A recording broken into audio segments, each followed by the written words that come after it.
Bismillahirrahmanirrahim. Jirgin sunnan sananniyar kungiyar addinin nan mai wa'azin musulunci wato jama'atu izalatul bid'a wa iqamatus sunna asasaro marigayi Sheikh Ismaila Idris bin Zakariya mai shalkwata a Jos karkashin jagorancin fadilatu Sheikh Muhammad Sani Haya Jingir shugaban majalisar malamai ta ƙasa da ƙasa da Sheikh Nasir Abdul Wahi shugaban majalisar gudanarwa ta ƙasa da ƙasa da Alhaji Isa Waziri Muhammad Gombe shugaban rundunar agaji ta ƙasa da ƙasa zai sauka a Sokoto birnin Shehu domin buɗe katafaren masallacin Juma'a na Malam Buhari ɗan Shehu da ke kan titin Koko karamar hukumar Sokoto ta Kudu da ke babban birnin Sokoto da kuma gagarumin wa'azin ƙasa da ƙasa da za a gabatar a daren Juma'a 20 ga watan da muke ciki na Shawwal 1446 wanda ya daidai da 18 ga watan Afrilun 2025 a babban filin wasa na tunawa da Shehu kan Giwa da ke Sokoto wato Shehu kan Giwa Memorial Stadium karkashin kulawar Sheikh Usman Abubakar Mabera shugaban majalisar malamai jihar Sokoto babban bako na musamman mai girma gwamnan jihar Sokoto Dr. Ahmad Aliyu uban taro mai alfarma sarkin musulmi Alhaji Dr. Muhammad Sa'ad na uku CFR MIN shugaban taro mai girma sanata mai wakiltar Sokoto ta tsakiya Alhaji Dr. Aliyu magatakardan Wamako sarkin yamman Sokoto mai masaukin baki mai girma kwamishinan lamuran addini na jihar Sokoto Dr. Jabir Sani mai hula da wannan ne kungiyar take gayyatar al'ummar musulmi gida da waje zuwa wannan gagarumin alheri da addu'ar Allah ya bamu ikon halarta amin summa amin ku kasance tare da tasar al-irshad don ganin taron kai tsaye insha Allah sanarwa Honorable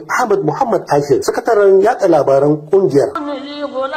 وكانت امرأتي عاقرا وقد بلغت من الكبر عتيا